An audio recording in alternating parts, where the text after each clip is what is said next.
একজন আসার সময় তার চেহারা নাকি কাওয়া কাকুর মতো। আজকে ফোন আলাপ ফাঁস হয়েছে, খুব ভয়ে আছে, ভয়ে থাকারই কথা। এই জন্য আমার আফসোস হচ্ছে ওই সমস্ত মানুষদের জন্য যাদেরকে ক্ষমা করার মতো কোনো কারণ আর আপনারা রাখেননি। অপরাধ এত বেশি হয়েছে, ইন্নামা নুমলি লাহুম লিয়াজদাদু ইসমা ওয়া লাহুম আযাবুম মুহিন। মানুষের পাপের বোঝা যখন পরিপূর্ণ হয়ে যায় তখন তাকে অপমানজনক শাস্তি আল্লাহ দান করে। অপমানজনক শাস্তি এর চাইতে আবার কি দেবে? এই যে কালামানিক কলার পাতায় শুয়েছিল, কথা বলে না কেন? শুধু কলার পাতায় গলায় গামছা দিয়ে লোকজন টেনে এনেছিল। গলায় গামছা দিয়ে টেনে এনে কাদের? চোর। কাদের? সে একটা সুপ্রিম কোর্টের বিচারপতি ছিল, তারে গলায় গামছা দিয়েছে, এমনকি তার বিসিও উড়ে গেছে। বলেন এরে আর আল্লাহ কি করবে? মুরব্বিরা আছে, ওস্তাদ আছে, এই জন্য আমি আর নিচে নামতে পারলাম না। বলেন এরে আর আল্লাহ কি অপমান করবে? এখান থেকে যদি কেউ শিক্ষা না নেয়, ধানমন্দির 32 নাম্বার ভাঙা হয়েছে, অনেকে মায়া কান্না করছে, হ্যাঁ ইতিহাস মুছে ফেলতে চান। আরে ভাই, ইতিহাস তো আমরা মুছতে চাই না, আল্লাহ নিজে মুছে দিয়েছে।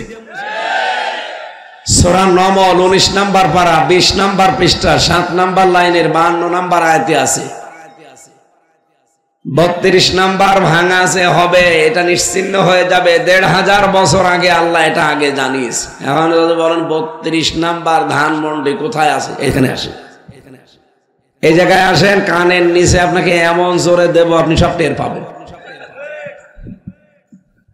আমি একটু আরবি বলছি, বাংলা দেখেন তো। আল্লাহ রাব্বুল আলামিন বলেন, ফাতিলকা বুয়ুতুহুম খাওয়াতাম বিমা যালামু। আল্লাহ পাক যেন নিজের আঙ্গুল দিয়ে এভাবে দেখাচ্ছেন যে এই সেই ঘরগুলো। বক্তব্য শুরু করার আগে আল্লাহ ফা দিয়েছেন, এরপরে তিলকা শব্দটা রব্বুল আলামিন তার কুদরতি আঙ্গুল এভাবে দিয়ে দেখাচ্ছেন এই সেই বুয়ুত। বাইতুন না, বুয়ুত বহু বচন, হোম মানে তাদের। আল্লাহ বলেন এই সেই ঘরগুলো খাওয়াতান, আমি জনশূন্য করে দিয়েছি, পরিত্যক্ত বানিয়ে দিয়েছি।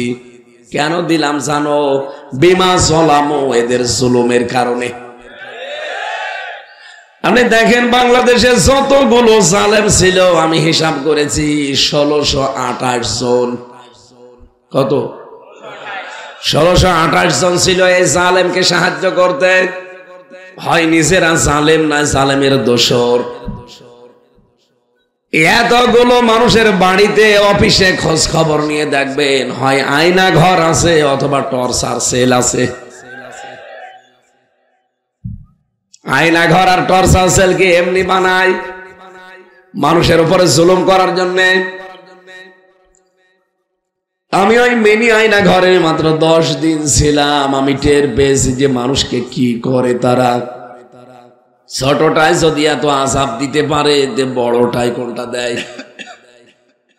এই জন্য আল্লাহ কয়েকদিন দেখছি এদেশে আযাবুল বুলডোজার নাজিল করেছে।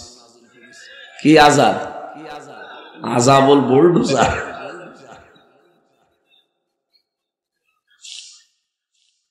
এরকম একটা চেয়ারে বসিয়ে দেয়, হাতের সাথে পায়ের সাথে ক্লিপ লাগিয়ে দেয়, গলার সাথে তার বেঁধে দেয়। এমন একটা মেশিন ওদের আছে, হাতের আঙ্গুল আর পায়ের আঙ্গুলের সাথে মিল করা।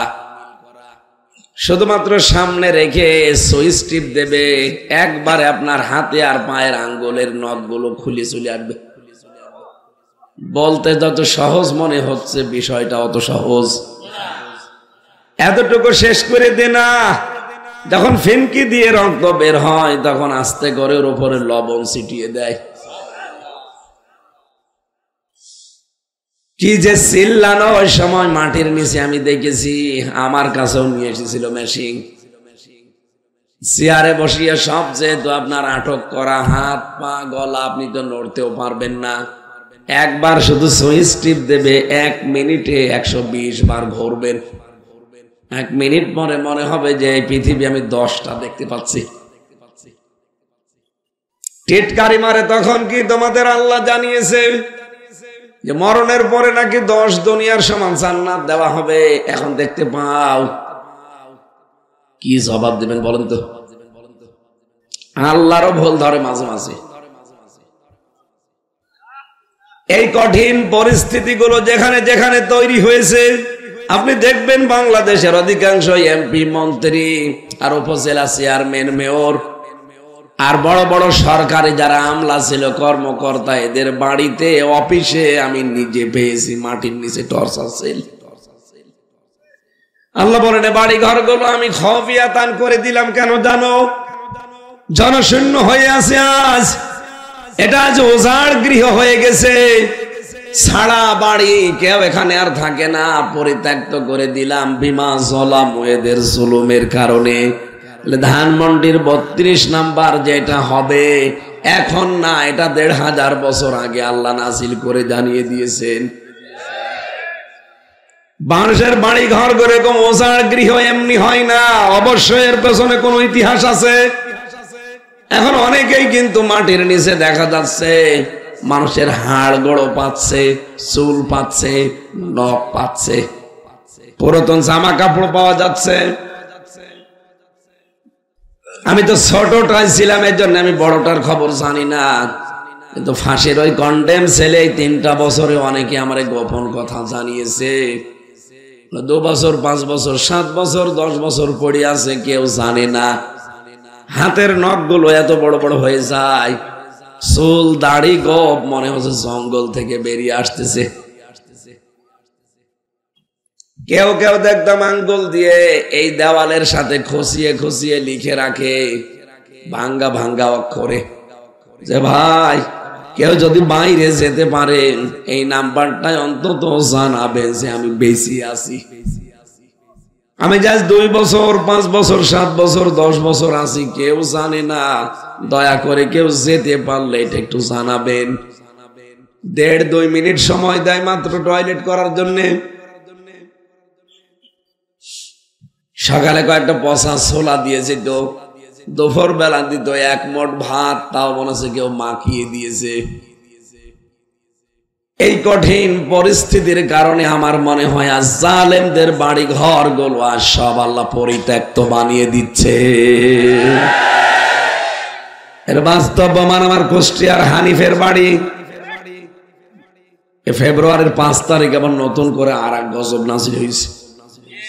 6 মাস আগে একবার আগস্টের 5 তারিখে বিকালে হয়েছিল, আবার ফেব্রুয়ারির 5 তারিখে বিকালে আর একবার হয়েছে। তার মানে আল্লাহ জানাতে চায় যে না, ওর চিহ্ন পর্যন্ত রাখা যাবে না। ফাকতিয়া দাবিরুল কওমিল্লাযিনা যালামু,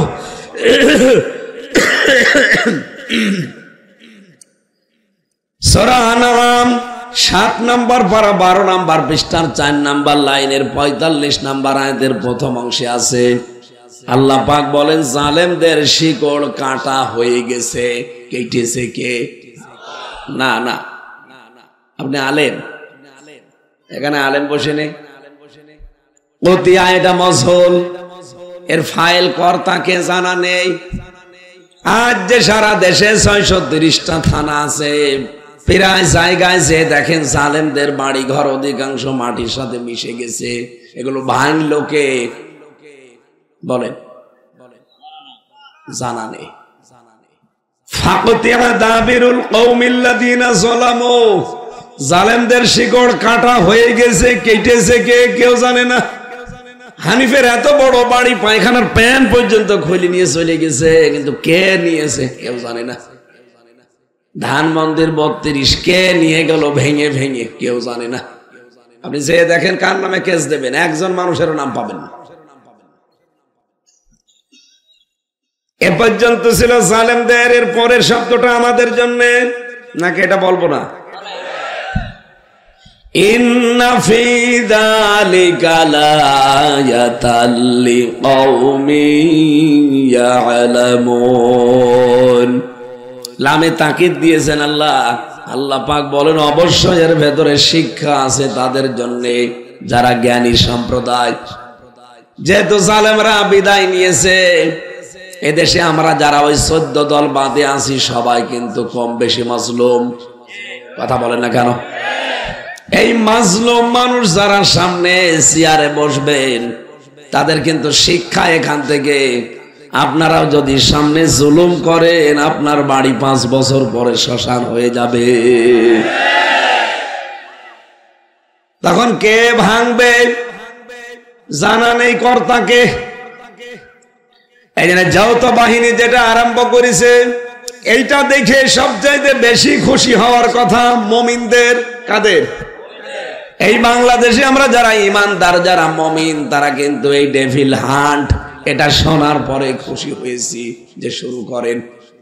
কালকে আমি নাটোরে ছিলাম, নাটোরের টিওনো এসেছিল, ওসি এসেছিল, ওনারা বলছে এটা চলতে থাকবে। কখন যে কার বাড়িতে যে আমরা হানা দেই, বিশেষ করে যারা মাদকের ব্যবসায় জড়িত, হ্যাঁ চালান, এটা দরকার। এটা মুমিনরা ওয়ালাম্মা রাল মুমিনুন আল আহজাব, মুমিনদের একটা দল যখন দেখতে পেয়েছে যে যৌথ বাহিনী তারা কিন্তু আনন্দে আত্মহারা হয়েছে, খুশি হয়েছে, তারা বলেছে ক্বালু হাযা মা ওয়া'দানাল্লাহু ওয়া রাসূলুহু ওয়া সাদাকাল্লাহু ওয়া রাসূলুহু ওয়া মা যাদাহুম ইল্লা ঈমানা ওয়া তাসলিমা। বলেন আল্লাহু আকবার। যৌথ বাহিনীর অভিযান দেখলে খুশি হবে ইমানদারেরা। তারা বলবে এটা আল্লাহ এবং রাসূল যা বলেছে সত্য বলেছে, তাদের কথাগুলো সব সত্য, কিন্তু এটা দেখলে সবচাইতে কষ্ট পাবে, ক্ষতি হবে তাদের যারা খুনি, যারা মাদক ব্যবসায়ী, আর যারা জুলুমবাজ। এই 3টা আগুন যাদের আছে দেখেন তারা এখন কিন্তু আতঙ্কে আছে। এক কথা বলে না কেন? এই জন্য যৌথ বাহিনী ডেভিল হান্ট যা চালাচ্ছে, শয়তানের খোঁজে চালাক। আমাদের অসুবিধা নেই, কারণ আমরা মাদকের সাথে জড়িত না, খুনের সাথে জড়িত না, আমরা জুলুমের সাথেও সম্পৃক্ত না। বলেন বলেন। এর সাথে যারা আছে তারা এখন এই মোবাইলে এরকম ফোন রেকর্ড করবে, ফোন রেকর্ড কল করবে, নিজেরাই রেকর্ড করবে, আবার নিজেরাই ছাড়বে। আজকে শাওন সাহেবের সাথে আপা এইটাই বলিস, ওরা জানছে যে এটা যদি শুরু হয়ে যায় তাহলে এই দেশে অন্তত ছোটখাটো জালেমও আর ছাড় পাবে না, কারণ যত অবৈধ সব তো ওদের। এই 15.5 বছরে এমন কোন অবৈধ কাজ আছে যেটা ওরা করে নাই? এই জন্য আমরা খুশি, যৌথ বাহিনী যেটা আরম্ভ করেছে, আমরা কি বেজার? হ্যাঁ, কিন্তু চাই কোন নিরপরাধ মানুষ, বিশেষ করে যারা চাপে পড়ে হৌকা হৌকা করতো, ওই যে হাজী সেলিমের মতো। হাজী সেলিম আমার সাথে সেদিন কোর্টে ছিল, কথা বলতে পারে না, নৌকা মার্কা নিয়ে দাঁড়াইতো, নৌকাও বলতে পারে না, বলে হৌকা। আজকের এই মাহফিলের আয়োজন করার জন্য সেই মানুষগুলো শ্রম দিলেন, অনেক দিন করতে পারেননি। একেবারে খোলা আকাশের নিচে আজকে মন খুলে আমরা কোরআনের কথা বলতে পারি, শুনতে পারি, এই জন্য জবান দিয়ে বলেন আলহামদুলিল্লাহ। দরুদ আর সালাম পাঠের মাধ্যমে আমরা আরম্ভ করছি আমাদের আজকের আলোচনার বিষয় অভিভাবক। কি বললাম? বলেন বলেন। আপনারা সূরা মায়েদার 55-56 নম্বর আয়াত শুনলেন, এর আলোকে আমরা তাফসীর আকারে কথা বলতে চাই। আল্লাহ রাব্বুল আলামিন বলেন, ইন্নামা ওয়ালিয়ুকুমুল্লাহু ওয়া রাসূলুহু ওয়াল্লাযীনা আমানু, অবশ্যই তোমাদের বন্ধু, তোমাদের অভিভাবক আমি আল্লাহ, ওয়া রাসূলুহু, এবং আমি আল্লাহর রাসূল তোমাদের বন্ধু অভিভাবক, ওয়াল্লাযীনা আমানু, আর তোমাদের ভেতরে যারা ঈমানদার তারা তোমাদের অভিভাবক বন্ধু। অভোলাবাসী ভালো করে খেয়াল করেন, সামনে কিন্তু এরকম সময় আসতেছে, আপনি কাকে বন্ধু হিসাবে গ্রহণ করবেন, কাকে অভিভাবক হিসাবে মেনে নেবেন, এ কথা কোরআন বলছে নাকি হামজার বাবার কথা? আল্লাহ বলেন তোমাদের অভিভাবক আমি আল্লাহ, আমার রাসূল, আর তোমাদের ভেতরে যারা ঈমানদার তারা।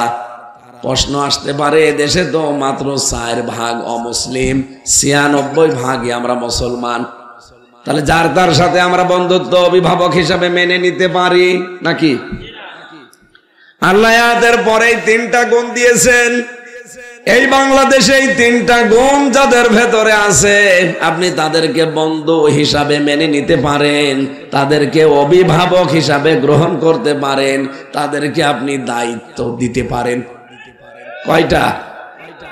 আরো জোরে বলেন। সভাপতি, প্রধান অতিথি, বিশেষ অতিথি প্রত্যেকজন কিন্তু এই কথা বলেছে। এখানে কোরআন সম্পর্কে যা বলা হবে কথাগুলো প্র্যাকটিক্যাল লাইফে মানা লাগবে। আপনারা কথাও দিয়েছেন, আমরা মানতে চাই, সুতরাং আমি যা এখান থেকে ডেলিভারি দিচ্ছি কথা মানা যাবে তো? হ্যাঁ, মানা যাবে না? তাহলে আমাদের অভিভাবক 1 নম্বরে কে, 2 নম্বরে, 3 নম্বরে ইমানদার। তাও যে সে ইমানদার না যাদের ভেতরে 3টা গুণ পাওয়া যায়। কয়টা? বলেন বলেন। আল্লাহ পাক বলেন, আল্লাযীনা ইউকিমুনাস সালাতা ওয়া ইউতুনাজ যাকাতা ওয়া হুম রাকিউন। এই পৃথিবীতে যে ইমানদার গুলো নামাজ কায়েম করে, যাকাত দেয়, আর যারা রুকুকারীদের সাথে রুকু করে, তার মানে জামাতবদ্ধ হয়ে নামাজ পড়ে, এই 3টা গুণ যাদের ভেতরে পাবেন, আপনি তাদেরকে অভিভাবক হিসাবে মেনে নিতে পারেন, তাদেরকে আপনি দায়িত্ব দিতে পারেন। ব্যক্তি, পরিবার, সমাজ আর রাষ্ট্রের এই 3 গুণে গুণান্বিত মানুষদেরকে যদি দায়িত্ব দেওয়া যায়, অমাই ইয়াতাওয়াল্লাল্লাহা ওয়া রাসূলাহু ওয়াল্লাযীনা আমানু, যারা আমি আল্লাহ, আমার রাসূল এবং ঈমানদারদের দিকে ফিরে আসবে, ফাইন্না হিজবাল্লাহি হুমুল গালিবুন, এই মানুষগুলোই আল্লাহর সেনাবাহিনী, আল্লাহর সৈনিক, এবং এরাই বিজয়ী। বলেন সুবহানাল্লাহ। এটা বাংলা অর্থ ছিল। এবার আসেন তো আমরা তাফসিরে যাচ্ছি। নির্ভরযোগ্য তাফসির হিসাবে আমি ফি জিলালিল কোরআন, তাফহিমুল কোরআন আর ইবনে কাসির, এই 3টার রেফারেন্স বেশি দিচ্ছি, আপনি মিলিয়ে দেখবেন।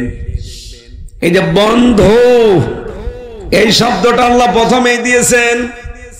ইন্নামা, ইন্না দিলেও তো অর্থ হয়ে যেত, মা দিলেন কেন? আরবি গ্রামার অনুযায়ী ইন্না মা যখন যোগ হয়ে যায়, তখন বাংলা অর্থ দাঁড়ায় কেবলমাত্র, শুধুমাত্র, একমাত্র। কথা বুঝতেছেন? সূরা কাহফের শেষের দিকে আপনি এরকম একটা আয়াত দেখবেন, কুল ইন্নামা আনা বাশারুম মিসলুকুম ইউহা ইলাইয়া। আল্লাহ পাক বলেন, নবী আপনি বলেন, আমি কিন্তু তোমাদের মতোই মানুষ, আমি শুধুমাত্র, কেবলমাত্র, একমাত্র তোমাদের মতো মানুষ। হ্যাঁ, পার্থক্য এতটুকু, আমার কাছে ওহী আসে, তোমাদের কাছে আসে না, এইটাই। এটা আবার আলাদা বিষয় আছে, আমি ওদিকে গেলাম না। আমি ইন্নামার শব্দটা বোঝানোর জন্য বলেছি, এটা কেবলমাত্র, শুধুমাত্র, একমাত্র, এইটা বোঝানোর জন্য আসে। আল্লাহ আয়াত শুরুই করে দিয়েছেন ইন্না, না ইন্নামা।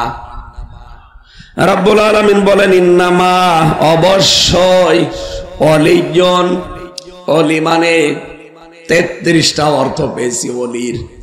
অলি মানে বন্ধু, অলি মানে অভিভাবক, অলি মানে প্রতিবেশী, অলি মানে সাক্ষ্যদাতা, এরকম 33টা অর্থ আমি পেয়েছি তাফসিরে। আপনাদের অভিভাবক, আপনাদের বন্ধু, আপনাদের প্রতিবেশী, আপনাদের সমর্থক, আপনি যার সাথে চলতে চান, এই রকম মানুষকে মেনে নেওয়া লাগবে বন্ধু হিসাবে। বন্ধুর নাম কেন দিলেন? আল্লাহ রাব্বুল আলামিন যেহেতু আমাদেরকে বানিয়েছেন, আমাদের ভেতরের অবস্থা তিনি খুব বেশি ভালো জানেন। কথা বলেন না কেন? আমাদের জীবনে প্রভাব পড়ে যাদের, তার সবচাইতে বেশি প্রভাব একজন জীবনে পড়ে বন্ধুর। একজন মানুষের জীবনে সবচাইতে বেশি প্রভাব পড়ে হয় বন্ধুর অথবা বান্ধবীর। কথা বলেন না কেন? এজন্য বন্ধু নির্বাচনে খুব সতর্ক হওয়া লাগবে, কারণ এই কারণটাই আপনাকে হয় জান্নাতে না জাহান্নামে নিয়ে যাবে। বিশ্বনবী বলেন, এই পৃথিবীতে আমি সবচাইতে বেশি ভালোবাসি, বন্ধু হিসাবে গ্রহণ করেছি আমার আল্লাহকে, এরপরে আবু বকরকে। আমি যদি এরপরে আর কাউকে বন্ধু হিসাবে গ্রহণ করতাম তাহলে অন্য আরো একজনের নাম বলতাম, কিন্তু আল্লাহর পরে পৃথিবীতে আমি আর কাউকে বন্ধু মানি না। যদি কাউকে মানতাম তে আবু বকরকে বন্ধু হিসাবে গ্রহণ করতাম। যদি আবু বকর 20 বছরের প্রথম বন্ধু ছিলেন নবীজির, এরপরেও তিনি সর্বপ্রথম আবু বকরের নামও বলেন নাই, নাম বলেছেন কার? আরো জোরে বলেন। এখন আমরা আল্লাহর বন্ধু হতে হলে কি করা লাগবে? কোরআনে কারীম জানিয়েছে, আল্লাহ রাব্বুল আলামিন সূরা বাকারার ভেতরে এটা বেশি,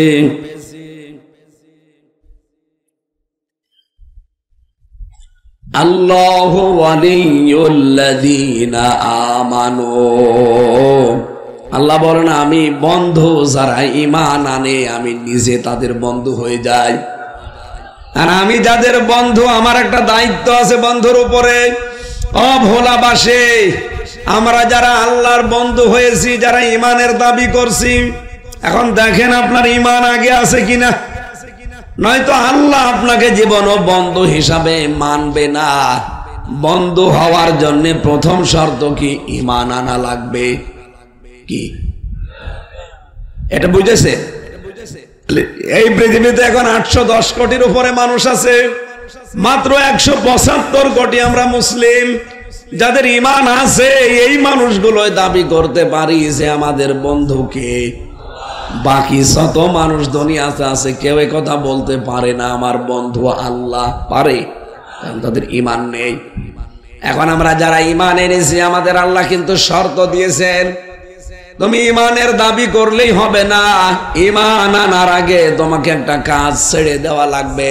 ফামাই ইয়াকফুর বিত্তাগুত ওয়া ইউমিন বিল্লাহ, সূরা বাকারার 256 নম্বর আয়াতের মাঝের অংশে আছে, কোন মানুষ যদি ঈমান আনতে চায় আল্লাহর ঘোষণা তাকে তাগুত ছাড়া লাগবে। তাগুত ছেড়ে দিয়ে যদি ঈমান আনতে পারেন লাং ফিসামালাহা, জীবন ওই ঈমান ধ্বংস হবে না। এই বাংলাদেশে যারা তাগুত ছেড়ে দিয়ে ঈমান এনেছে আপনি তাকান তাদের দিকে, তামাম দুনিয়ায় একদিকে গেলেও তাদেরকে জালেমরা টলাতে পারেনি। এই বরিশাল বিভাগের কৃতি সন্তান ডক্টর শফিকুল ইসলাম মাসুদ, এ পটুয়াখালী বাড়ি, 57 দিন রিমান্ডে ছিল। এমন কোন জায়গা নেই যে তাকে পিটানো হয়নি। তার এই হাঁটু হাড়ের 360টা হাড় আছে শরীরে, এমন কোন জায়গা নেই যেখানে প্রশাসন পিটায়নি। সব গুঁড়ো গুঁড়ো করে ফেলেছে। বাংলার ইতিহাসে 57 দিন রিমান্ডে থাকার পরে একটা যুবক মানুষ কোর্টে উঠতে পারে না, পুলিশে ধরে নিয়ে যায়, হুইল চেয়ারে নিয়ে যায়। বলেন তো এত কিছু করার পরও জালেমরা তাকে এক চুল টলাতে পেরেছে? সে ঈমান এনেছিল কিন্তু তাগুত ছেড়ে দিয়ে। কথা বলেন না কেন? বাংলাদেশে বহু মানুষকে আমরা ঈমানের দাবি করতে দেখছি, বহু হাসি, বহু আলেম, বহু পীর, বহু নামাজি, তারা ঈমানের দাবিও করে কিন্তু তাগুত ছেড়ে না দিয়ে, তাগুতের সাথে সম্পর্ক রেখে ঈমানের দাবি করে। এজন্য ঝড় উঠলে তাদের ঈমান আগেই লিভে যায়। বাইতুল মুকাররমের সাবেক খতিব ঈমানের দাবি করতো, অথচ নৌকা মার্কা নিয়ে দাঁড়াইতো। তোর ঈমান থাকে কি করে? আপনি আন্দাজের বিশ্বাস না করে বাস্তবতায় বলেন, যে লোকটা নৌকা মার্কা নিয়ে দাঁড়াতে পারে ও দেখছে যে 3 বারের একবারও ভোট হয় না। এত অত্যাচার, জুলুম, নির্যাতন চলছে একটা মানুষের ক্ষমতাকে কুক্ষিগত করার জন্য, তারপর আপনি জেনে শুনে নৌকা মার্কায় দাঁড়াতে গেলেন কোন কারণে? আপনার যে ঈমান নেই এইটাই তার প্রমাণ।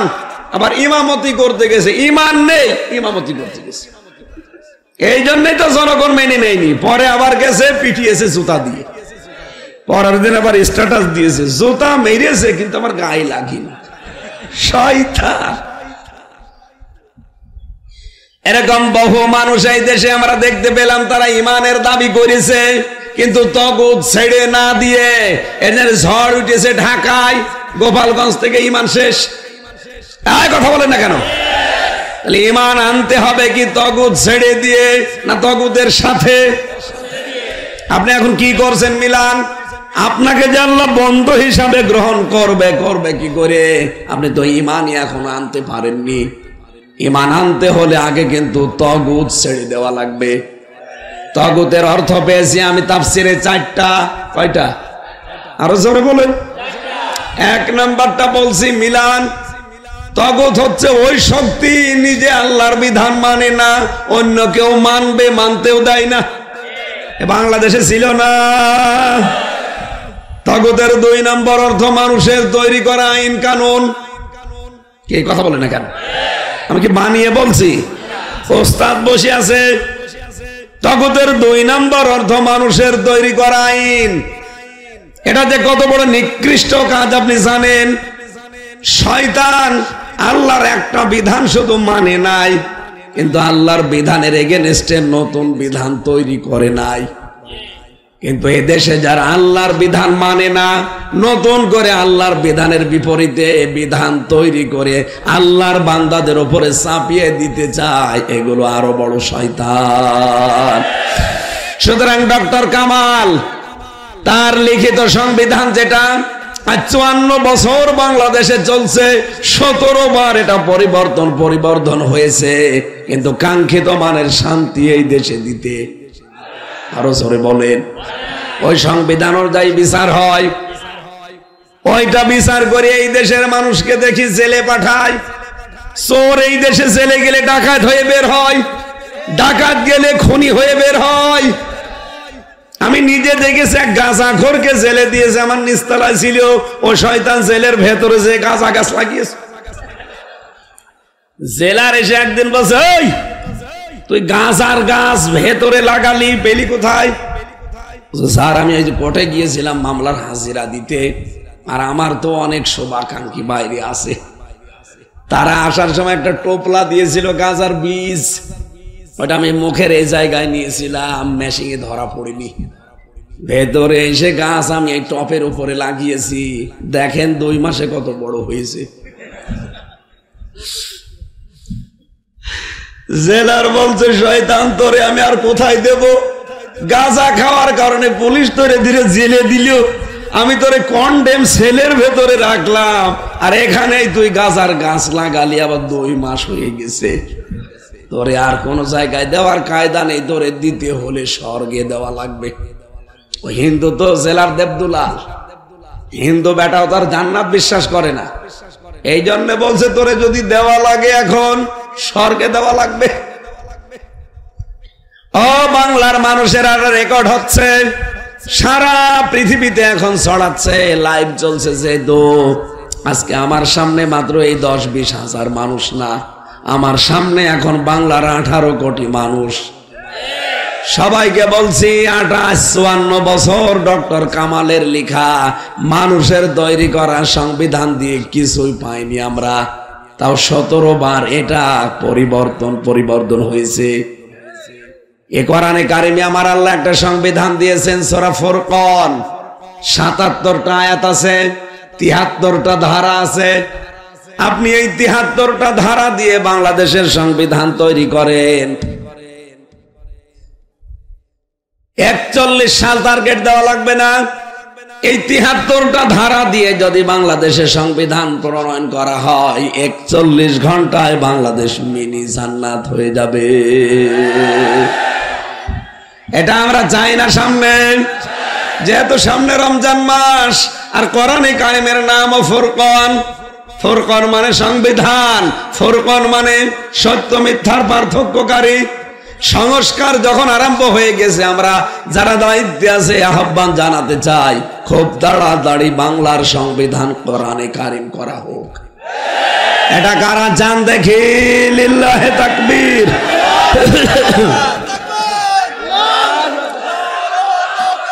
আলহামদুলিল্লাহ।